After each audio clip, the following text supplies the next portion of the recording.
आखिर अपनी पहली पत्नी स्नेहा की मौत के बाद विवेक ने अब दूसरी शादी करने का निर्णय ले ही लिया था और आज उसने अपना यह फैसला अपनी मां सरोज जी को भी सुना दिया था, जिसे सुनकर वह हैरान हो गई थी क्योंकि विवेक तो किसी भी कीमत पर दूसरी शादी करने को तैयार ही नहीं था।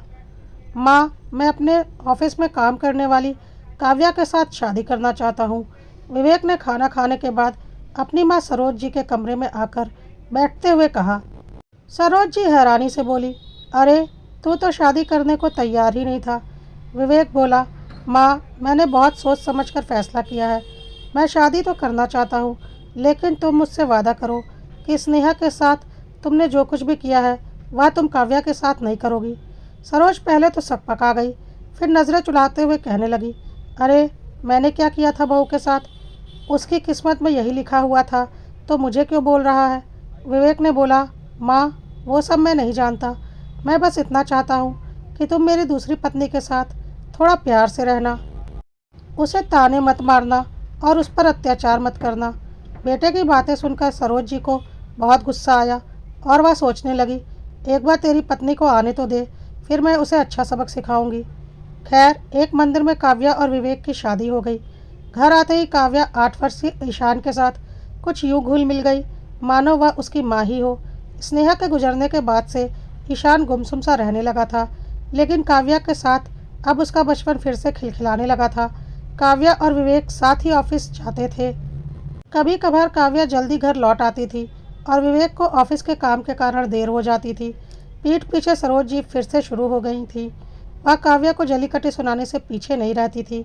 शादी को 10 दिन हो चुके थे। एक दिन शाम को जब काव्या ऑफिस से लौटी, सरोज जी ने उसे चाय नाश्ता बनाने को कहा। काव्या ने पोहे बनाए तो सरोज जी ने पोहे उसके मुंह पर फेंकते हुए कहा, हमें ये गरीबों वाला नाश्ता नहीं खाना, पकौड़े तलकर बना कर ला। काव्या की आंखों में आंसू आ गए। वह भरे गले से बोली, मम्मी जी, जब से मैं इस घर में आई हूँ आपने मेरे साथ अच्छा व्यवहार नहीं किया। मेरी गलती क्या है? बोल दीजिए तो मैं सुधार लूँगी। सरोज जी गुस्से में बोली, बहू, तुम चाहे जितना भी रो लो, मेरा बेटा तो मुझे कभी कुछ नहीं बोलेगा। काव्या हैरानी से सरोज की ओर देखते हुए बोली, मम्मी जी, मैं आंसू इसलिए नहीं बहा रही हूँ कि कोई आपको कुछ बोले। मुझे तकलीफ़ हुई है, इसलिए मैं रो रही हूँ। तभी उसकी नज़र दरवाजे पर पड़ी। विवेक दरवाजे पर स्तब्ध खड़ा था। काव्या को थोड़ी उम्मीद जगी कि शायद विवेक कुछ कहेगा, लेकिन वह चुपचाप बैग उठाकर अपने कमरे में चला गया। कमरे में लाइट तक नहीं जलाई। अंधेरे में आराम कुर्सी पर बैठा, आंखों पर हाथ रखकर लेट गया। उसकी पलकों के किनारे से आंसू बहने लगे। आज की घटना ने उसका मन अतीत में डुबो दिया था।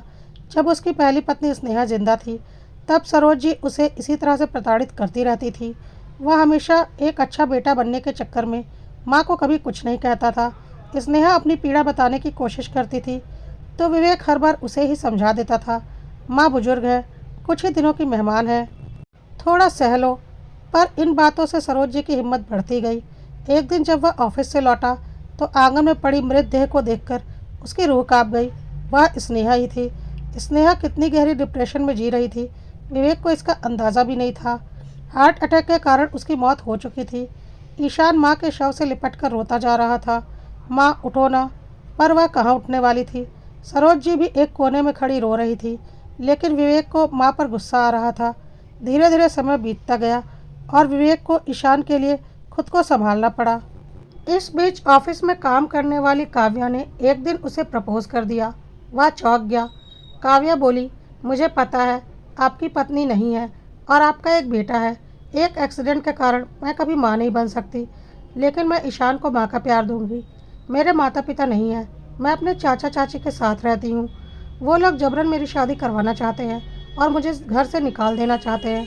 मैं जानती हूँ कि मैं परफेक्ट नहीं हूँ, लेकिन मुझे लगता है आप एक अच्छे जीवन साथी साबित हो सकते हैं। बाकी आपकी मर्जी। विवेक ने बहुत सोचा। तन्हाई, बेटे का भविष्य और काव्या की ईमानदारी ने उसे शादी करने के लिए तैयार कर दिया, लेकिन उसने यह ठान लिया था कि इस बार वह अपनी माँ को कुछ भी गलत नहीं करने देगा। आज भी जब उसने माँ को काव्या पर चिल्लाते देखा, पकौड़े उसके पैरों पर पड़े थे, चटनी उसके चेहरे पर फैली थी, वह फट पड़ा। काव्या, किसने कहा तुम्हें यह सब करने के लिए? माँ को पसंद नहीं तो मत बनाओ उनके लिए कुछ भी। फिर माँ की ओर मुड़ा। माँ, जब तक काव्या नहीं आई थी आप सब कुछ करती थी ना, अब भी आप खुद बना लीजिए। सरोज जी गुर्राई, अगर मुझे ही काम करना है तो तुम दोनों को घर में रखने का क्या फ़ायदा। विवेक बोला, अब मुझे इस घर में रहना भी नहीं है, क्योंकि आपकी कड़वी ज़ुबान से काव्या भी सुरक्षित नहीं है। सरोज जी चिल्लाई, मैं क्या बहू को खा रही हूँ। विवेक गुस्से में बोला, आप मेरी पहली पत्नी को तो खा चुकी हो माँ, और अब दूसरी पत्नी को निगलने की तैयारी कर रही हैं। आपने नहीं सीखा कि आपके दुर्व्यवहार ने स्नेहा को कितना तोड़ा। मैंने शादी के पहले ही दिन कहा था कि वही गलती मत दोहराना, लेकिन आप नहीं बदली। सरोज बोली, अगर जाना है तो अभी का अभी निकल जाओ। विवेक और काव्या ने सामान पैक किया और घर छोड़ दिया। अब वे किराए के घर में रहने लगे थे। काव्या को नौकरी छोड़नी पड़ी, क्योंकि ईशान की देखभाल करनी थी। पैसे की थोड़ी तंगी होने लगी, लेकिन कम से कम अब सुकून था, शांति थी, कोई ताना नहीं था। इधर सरोज जी ने एक नौकर रख लिया, लेकिन आजकल वफादार नौकर मिलना मुश्किल होता है।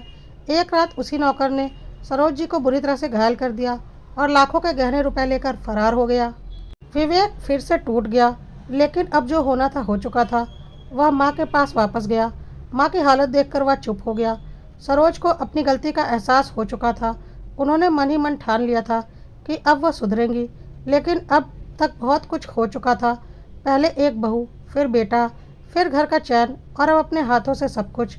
सरोज जी की अकड़ और घमंड का जवाब आज समय ने उन्हें दे दिया था, और शायद ऐसे लोगों के साथ ऐसा ही होना चाहिए, क्योंकि ऐसे लोगों का इंसाफ कुदरत करता है।